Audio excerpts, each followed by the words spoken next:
L'expérience d'aujourd'hui nous a été envoyée par une sœur d'Allemagne. Dieu lui a révélé le sort de la communauté LGBTQ et aussi ce qu'il attend d'eux. Veuillez rester jusqu'à la fin pour bien comprendre son expérience. Aucune partie n'est ajoutée, aucune partie n'est retirée.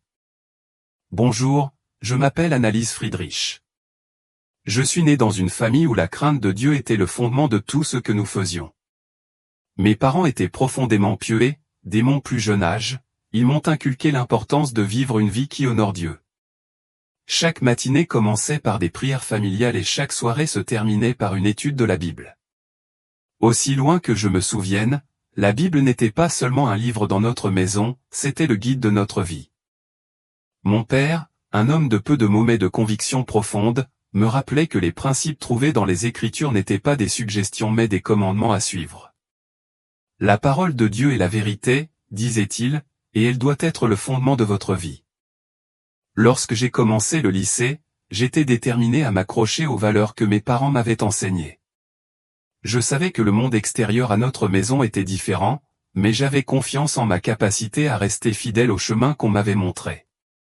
Je n'ai pas tardé à me faire de nouveaux amis, et parmi eux se trouvait une fille qui semblait gentille et avec qui il était facile de discuter. Notre amitié a commencé de manière assez innocente, juste des conversations informelles entre les cours et une séance d'études occasionnelle ensemble. Au fil du temps, je me suis senti attiré par elle d'une manière que je n'avais jamais connue auparavant. Au début, j'ai fait abstraction de cela, pensant que c'était juste la proximité qui se développe parfois entre amis. Mais plus nous passions de temps ensemble, plus je me suis rendu compte que mes sentiments pour elle étaient différents. Il y avait une affection qui grandissait entre nous que je ne pouvais pas vraiment expliquer, et cela me mettait mal à l'aise. J'ai essayé de repousser ces sentiments, sachant au fond de moi qu'ils ne correspondaient pas à ce qu'on m'avait appris. J'ai commencé à l'éviter, à trouver des excuses pour ne pas passer du temps ensemble et à me convaincre que ce n'était qu'une phase qui passerait. Mais malgré mes efforts, nous continuions à nous croiser lors d'événements scolaires, lors de projets de groupe et même dans les couloirs. C'était comme si quelque chose nous rapprochait, même si j'essayais de résister. Au fil du temps, ma conviction commença à vaciller. Plus nous étions ensemble, moins je ressentais le besoin de résister. Les sentiments que j'avais autrefois essayé de réprimer commençaient à me sembler normaux, voire justifiés. Je me disais que ce n'était pas mal de se soucier de quelqu'un, et je commençais à remettre en question les choses qu'on m'avait apprises. Lentement, ce qui avait commencé comme une amitié innocente s'est transformé en quelque chose de plus, et je me suis retrouvé dans une situation que je n'aurais jamais cru être. Cela ne s'est pas produit du jour au lendemain, mais petit à petit, j'ai cédé à la tentation qui se cachait en arrière-plan. Nous avons commencé à exprimer notre affection l'un pour l'autre d'une manière que je savais contre nature. Nous nous rencontrions en secret et satisfaisions nos envies sexuelles de manières inimaginables. Mais à ce moment-là, mon sens du bien et du mal était devenu flou. Les limites dont j'avais été si sûr autrefois étaient désormais franchies et je me retrouvais dans une situation que je n'aurais jamais imaginée. Il n'a pas fallu longtemps pour que ceux qui nous entouraient commencent à remarquer la transformation de mon comportement. Ce que nous pensions avoir réussi à dissimuler est vite devenu douloureusement évident pour nos pères. Des murmures nous suivaient comme des ombres dans les couloirs animés de l'école et j'avais l'impression que l'ensemble des élèves étaient consumés par des conversations à notre sujet. Les regards désapprobateurs, les doigts accusateurs et les remarques acerbes et tranchantes s'infiltraient dans tous les aspects de ma vie quotidienne, devenant une toile de fond trop familière de mon existence. Je pouvais clairement voir la déception gravée sur les visages de ceux qui m'avaient connu, en particulier au sein de la communauté religieuse qui m'avait nourri depuis mon enfance. Le respect et l'admiration que j'éprouvais autrefois semblaient se dissoudre dans l'air, laissant derrière eux un vide glacial. Au début, le jugement était atténué, se manifestant par des regards persistants et des conversations à voix basse qui cessaient brusquement dès que j'entrais dans une pièce. Cependant, au fil du temps, les gens ont commencé à nous affronter avec plus d'audace et de franchise. Certains nous ont abordés avec une réelle inquiétude, tandis que d'autres ont exprimé leur colère, citant les Écritures et nous mettant en garde contre le chemin périlleux que nous empruntions. Ils nous ont exhortés à nous repentir et à nous détourner de ce qu'ils percevaient comme un péché. Chaque rencontre semblait être un rappel des enseignements que nous avions autrefois adoptés, les principes mêmes qui avaient été tissés dans la trame de notre éducation. Pourtant, à ce stade, mon cœur s'était endurci, protégé de leurs paroles. En réponse, nous nous sommes retrouvés à nous engager dans des discussions animées, brandissant les enseignements mêmes sur lesquels nous avions été élevés pour justifier nos actions. Dieu est amour, avons-nous proclamé avec défi, et il nous a créés ainsi. S'il ne voulait pas que nous ressentions cela, pourquoi aurait-il placé ces sentiments dans notre cœur? Nous nous sommes trompés en croyant que nous avions raison, convaincus que l'amour que nous partagions était non seulement naturel, mais aussi béni par Dieu qui, nous nous en sommes assurés, était une divinité aimante, acceptant chacun de nous exactement tels que nous sommes. Nous croyions fermement que ceux qui nous jugeaient étaient bornés, incapables de saisir la nature profonde et expansive de l'amour inconditionnel de Dieu. Dans nos discussions, nous avons soutenu avec passion que si Dieu incarnait vraiment l'amour, il ne nous condamnerait jamais pour notre amour les uns pour les autres. Dans nos esprits, nous étions les défenseurs d'un amour qui était non seulement mal compris, mais aussi injustement persécuté. Le 8 avril 2022, nous venions de terminer une conférence, l'excitation de la jeunesse débordant alors que nous rentrions, engagés dans des rires et des conversations, inconscients du monde qui nous entourait. Alors que nous traversions la rue, tout a changé en un instant. Une voiture, hors de contrôle, a foncé vers nous à une vitesse alarmante. Nous n'avons pas eu le temps de comprendre ce qui se passait, pas le temps de réagir. L'impact a été soudain et violent, puis tout autour de nous est devenu noir. Quand j'ai repris connaissance, je me suis retrouvé debout au bord de la route, les yeux rivés sur une scène qui a fait bondir mon cœur. Là, immobile sur le trottoir, se trouvait mon corps, sans vie et tordu d'une manière à laquelle aucune personne vivante ne pourrait survivre.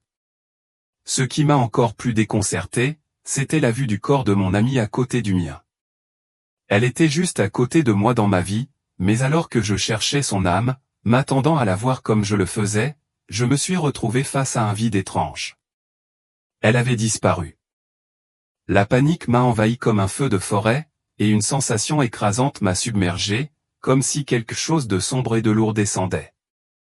Un voile épais et étouffant commença à se refermer sur moi, et je compris instinctivement qu'il m'attirait vers un endroit inconnu. Je luttais contre lui, désespéré de me libérer, mais la force était insurmontable. Alors que le voile m'enveloppait complètement, je ressentis une secousse, et soudain je fus transporté dans un royaume qui défiait tout ce que j'avais jamais imaginé. L'obscurité était palpable et oppressante, elle m'étouffait sous son poids, et l'air était épais et nauséabond, me brûlant les poumons.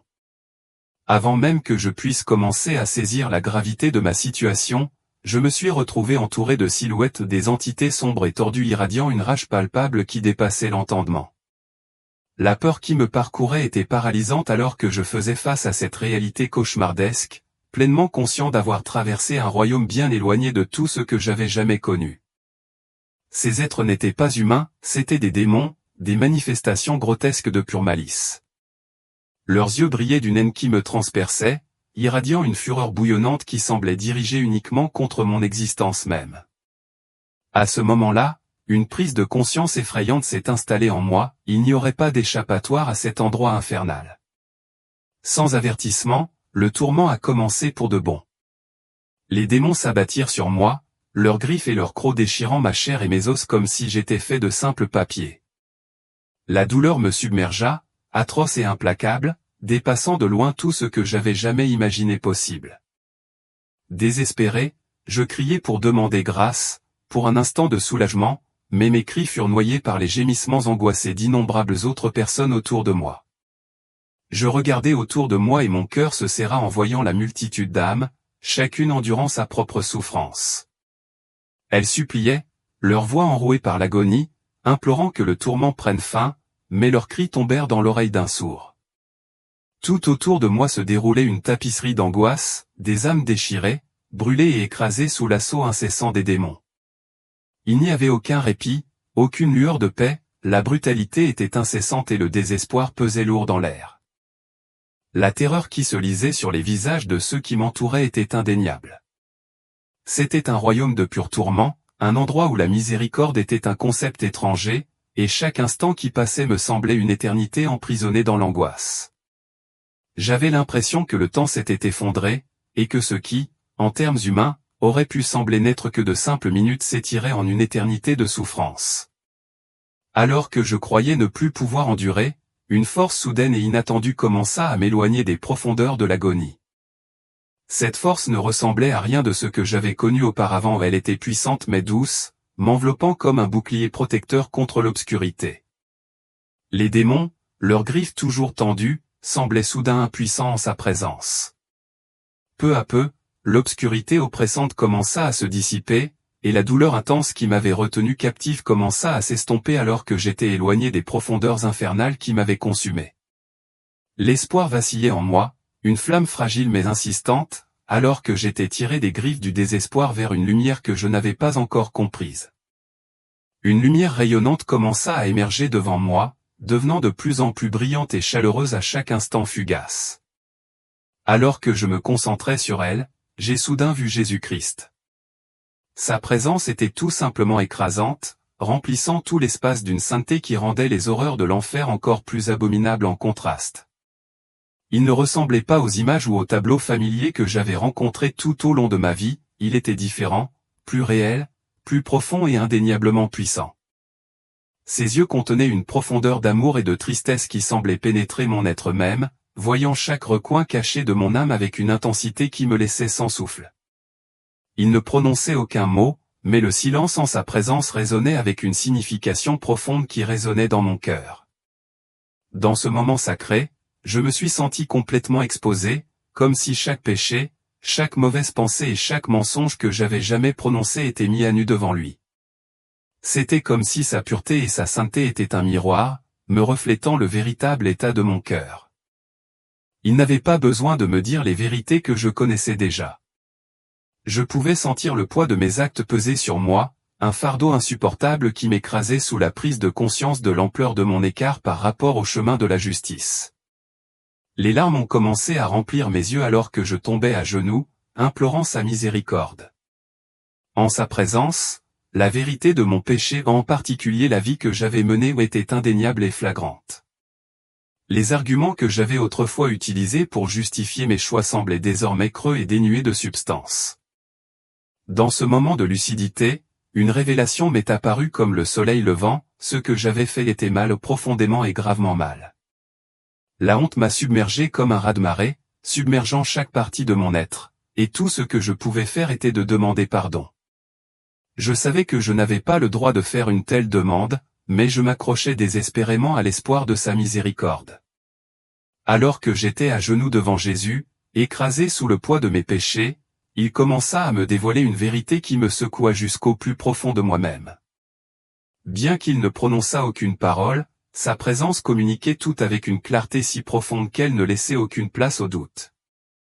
J'ai ressenti la profondeur de sa tristesse et la gravité de ce qu'il était sur le point de me révéler. À ce moment-là, il est devenu évident que mes actions avaient des conséquences qui allaient bien au-delà de mon expérience immédiate, elles avaient des implications pour la destinée éternelle de mon âme. Il m'a montré la vraie nature du péché sexuel, l'éclairant non seulement comme des actes de désobéissance mais comme des violations directes de la sainteté que Dieu avait ordonnée pour les relations intimes. En un instant, j'ai compris que le sexe était censé être un acte sacré, destiné à s'épanouir dans l'union que Dieu lui-même avait bénie à un mariage entre un homme et une femme. Tout ce qui se trouvait en dehors de cette union divine représentait une distorsion, une perversion de ce que Dieu avait créé pour être pur et saint. En comprenant cela, j'ai pu constater à quel point ma vie et mes choix s'opposaient au plan de Dieu et à l'ordre naturel qu'il avait établi. Les arguments auxquels je m'étais autrefois accroché, croyant que l'amour pouvait justifier n'importe quelle action, se sont révélés être des mensonges ou des tromperies qui m'avaient entraîné encore plus loin dans les ténèbres, loin de la lumière de la vérité. J'ai pris douloureusement conscience que les actes que j'avais commis ou le lesbianisme n'étaient pas seulement des péchés, mais des abominations contre l'essence même de la volonté de Dieu. Avec clarté et urgence, Jésus m'a alors révélé le sort qui attendait ceux qui choisissaient de rejeter sa volonté divine et persistaient dans de tels péchés. Le tourment que j'avais subi en enfer n'était qu'un aperçu fugace de la souffrance inimaginable qui attendait ceux qui défiaient la création de Dieu. J'ai commencé à comprendre l'abîme, un lieu de ténèbres totales et d'agonie sans fin réservé à ceux qui refusaient obstinément de se détourner de leur voie et d'embrasser le chemin de la justice. À ce moment-là, j'ai eu le cœur brisé sous le poids de cette vérité. J'ai réalisé que les choix que j'avais faits n'affectaient pas seulement mon âme, mais avaient des conséquences profondes qui se répercutaient sur la structure même de l'existence.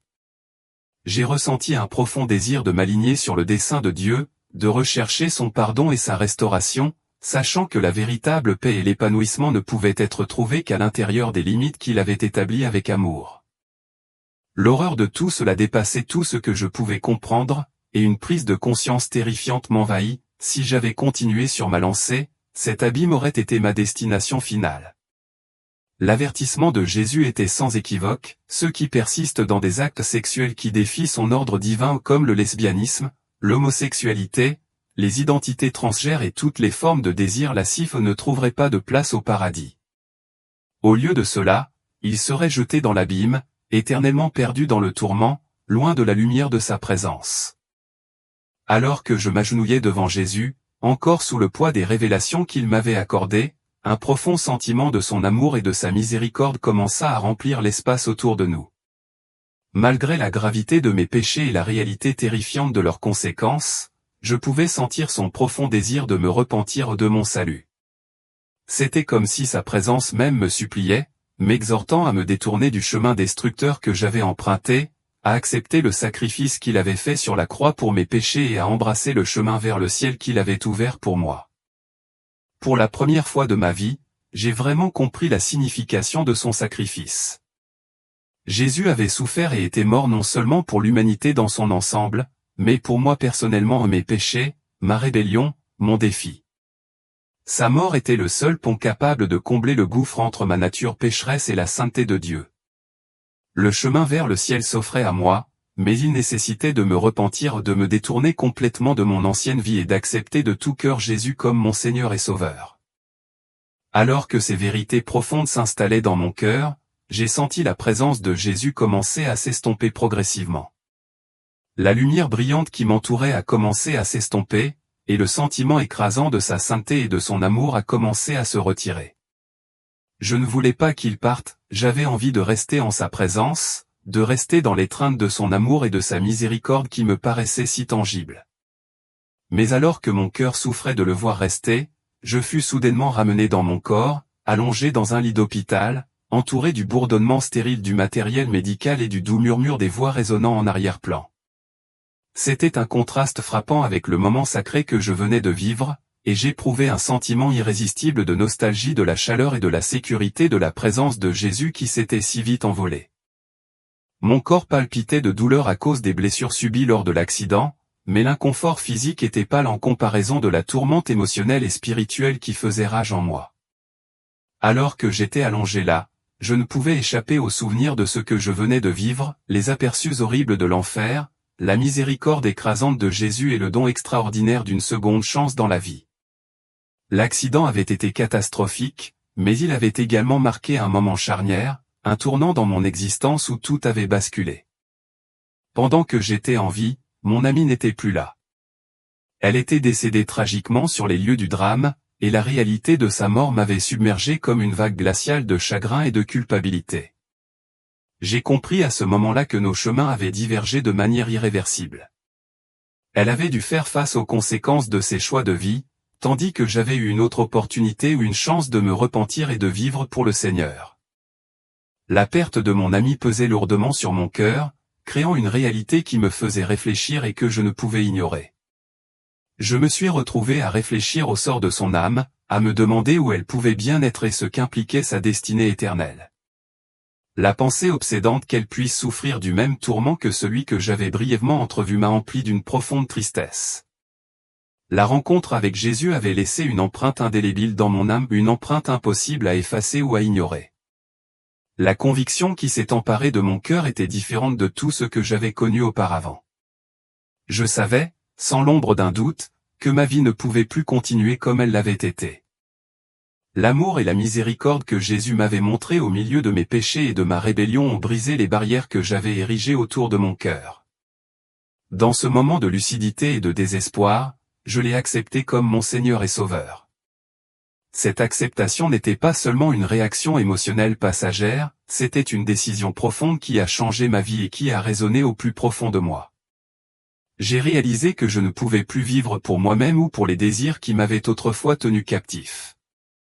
Ma vie était désormais fermement entre les mains de Jésus, et j'étais résolu à le suivre, quel qu'en soit le prix. Le chemin à parcourir serait sans aucun doute difficile, mais le poids de la perte de mon ami et la dure prise de conscience de l'éternité m'ont poussé à embrasser une nouvelle direction. J'ai ressenti l'urgence de vivre cette nouvelle foi, d'honorer le sacrifice que Jésus avait fait pour moi et de partager le pouvoir transformateur de son amour avec les autres. Le voyage vers la repentance et le renouveau n'était pas seulement une quête personnelle, c'était une mission que je me sentais profondément obligé d'entreprendre. La transformation qui s'est produite en moi n'était pas seulement un changement interne, elle s'est manifestée dans toutes les facettes de ma vie. L'ancienne version de moi-même, celle qui avait autrefois justifié le péché et résisté à la vérité indéniable de Dieu, avait disparu, remplacée par une nouvelle création en Christ. Ce changement profond s'accompagna d'un sentiment inébranlable de mission que je ne pouvais plus ignorer. J'ai ressenti un appel infaillible à tendre la main à la communauté LGBTQ, non pas avec des mots de condamnation, mais avec un message enraciné dans l'amour et la vérité. J'ai alors compris que de nombreuses personnes, comme moi autrefois, étaient perdues et piégées par les mensonges trompeurs dont le monde les avait nourries. Elles avaient besoin d'entendre la vérité sur le dessein de Dieu, sa sainteté et son profond désir de salut. Plus que tout, elles avaient besoin de comprendre que l'amour de Dieu pour elles est authentique et inébranlable, il n'est pas prêt à les punir, mais aspire à les attirer dans son étreinte aimante. Dieu aime profondément la communauté LGBTQ, et à cause de cet amour, il ne souhaite pas qu'elle continue sur un chemin qui mène à la destruction. Au contraire, il désire leur repentir, les exhortant à se détourner des mensonges auxquels ils ont été amenés à croire et à accepter la vie abondante qu'il offre, une vie remplie de liberté, de vérité et de joie éternelle en sa présence. Je savais que ce message serait difficile à accepter pour beaucoup, tout comme il avait été difficile pour moi de l'accepter. Pourtant, je savais que c'était un message qui devait être partagé de toute urgence. J'ai ressenti un sentiment de responsabilité écrasant d'encourager mes frères chrétiens dans cette entreprise. Il est crucial que nous, en tant que disciples du Christ, manifestions de l'amour plutôt que de la haine envers ceux qui peuvent être aux prises avec le péché, y compris la communauté LGBTQ. Notre vocation est d'incarner l'amour et la grâce du Christ, en faisant preuve de compassion et de compréhension même lorsque cela défie nos zones de confort. Dans cette mission, j'ai réalisé que nous devons nous engager avec ceux qui nous entourent d'une manière qui reflète le cœur de Jésus. Notre approche doit être une approche d'ouverture et de douceur, invitant à des conversations qui favorisent la compréhension plutôt que la division. En faisant preuve d'amour et d'acceptation inconditionnelle, nous pouvons être des vecteurs de la grâce de Dieu, montrant que chacun est digne de son amour, quelles que soient ses difficultés. Ensemble, nous pouvons aider les autres à retrouver le chemin de la vérité et à se mettre dans les bras d'un Dieu aimant qui est impatient de les accueillir chez lui. Nous devons nous rappeler que l'amour est notre outil le plus puissant pour attirer les autres vers la vérité. La haine et la condamnation ne font qu'éloigner les gens de l'espoir et de la guérison que Jésus offre. Au lieu de cela, approchons chaque individu avec le même amour et la même miséricorde que Jésus nous a montré. Notre objectif devrait être de construire des ponts de compréhension, de partager la vérité avec gentillesse et d'être des exemples de l'amour du Christ en action. En plus de montrer de l'amour, la prière est un aspect essentiel de notre rôle. Nous devons prier avec ferveur pour ceux qui sont perdus, en demandant à Dieu de convaincre leur cœur et de les conduire à la repentance. C'est par la prière que nous recherchons l'intervention et la direction de Dieu, en ayant confiance qu'il peut travailler d'une manière dont nous ne pouvons pas le faire. Nos prières peuvent être une force puissante pour provoquer un réveil et une transformation spirituelle, en aidant les autres à voir la vérité de la parole de Dieu et son désir de salut. Alors que nous arrivons à la fin de l'expérience d'aujourd'hui, je vous invite, mes amis, à nous aider à atteindre plus d'âmes avec ce message. Veuillez le partager avec votre famille et vos amis. Veuillez vous abonner à notre chaîne afin de continuer à recevoir des mises à jour à chaque fois que nous partageons des expériences qui nous sont envoyées. Merci de faire partie de ce voyage.